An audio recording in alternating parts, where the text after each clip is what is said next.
Hello friend, केम छो बधा? तो स्वागत है तमारू मारी चेनल में। तो आजनी मारी रेसिपी है साबुदाणानी खीचड़ी। आ खीचड़ी थोड़ी अलग रीते हूँ बनावी छे, एकदम छूटी छूटी रहेशे अने खावानी पण खूब मजा आवशे। तमे गमे त्या व्रत में आ खीचड़ी फराळ में लई शकशो। तो हूँ अलग थोड़ीक नानी नानी ट्रीक तमे ध्यान में राखजो अने एवी रीतना खीचड़ी तमे बनावजो। कईक वार आपणे झाजी सड़ी जवा देता हो तो पण चिकास आवी जाय छे, थोड़ीक वार ओછી सड़ावा देता हो तो पण कासी रहेशे। तो हूँ आज तमने अलग रीते थोड़ीक बतावी। एक पेन में हूँ 1 चमची घी एड करी दे। तमे तेल में पण बनावी शको छो, पण घी मांथी बनावशो तो तमारी एकदम आम साबुदाणा छूटा छूटा रहेशे अने खीचड़ी पण सरस बनशे। तो वघार माटे जीरू, सूकू मरचू, લીમડાના પાન, તમાલપત્ર, હિંગ અને 2 લીલી મરચી મેં લીધી છે એ એડ કરી દે। બધું મિક્સ કરી લેવાનું। કાચા બટેકા છે સુધારેલા એ હું હવામાં એડ કરી દે। આમાં આપણે બાફેલા બટેકાનો ઉપયોગ નથી કરવાનો। એ રીતના બધું મિક્સ કરી દેવાનું। હવે સ્વાદ મુજબ થોડુંક મીઠું એડ કરી દે। चेस पानी एड करवानुं जेथी बटेका जल्दी सड़ी जाए। बटेकाने आपणे चेक करी लेशुं। આવી રીતનું બટેકું સડી જાય એટલે આપણે સડી ગયા છે। હવે આ સાબુદાણા મેં રાતે પલાળી દીધા હતા, તમે જોવો છો એકદમ પલળી ગયા છે। તમારી પાસે ઓછો ટાઈમ હોય તો તમે 2-3 કલાક પલાળી દેવાના। પલાળેલા સાબુદાણા આપણે જારીમાં કાઢી લેવાના, જે પાણી છોડું ન રહે। સિંગદાણા છે એ અધકચરા ભૂકો કરી લેવાનો।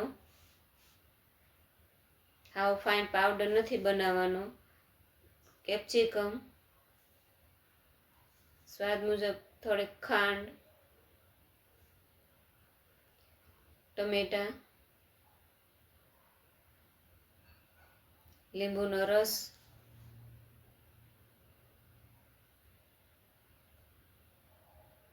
ચેકેલું જીરું પાવડર, લીલા ધાણા, बस आटली वस्तु આપણે નાખી। હવે આપણે આને બધું મિક્સ કરી લેવાનું।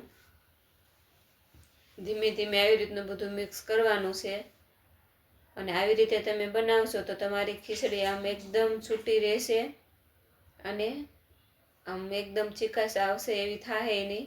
તો આને આપણે ધીમા તાપે 2 મિનિટ સુધી આવી રીતનું પકાવવાનું છે।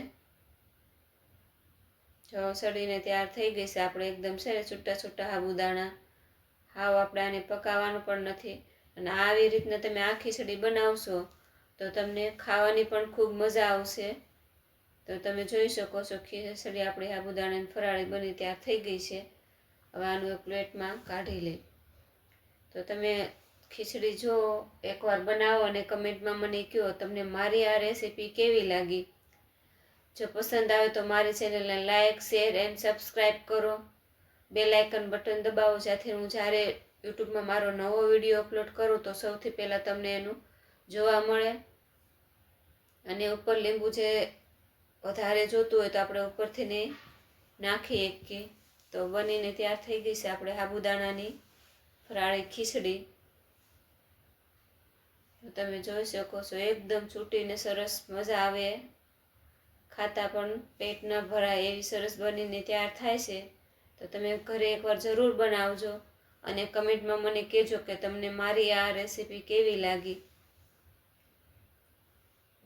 સાબુદાણા એકદમ સરસ સડી ગયા છે, કાચા પણ નથી રહેતા। હાલો ફરી મળીશું એક નવા વિડીયોમાં, ત્યાં સુધી આવજો, બાય।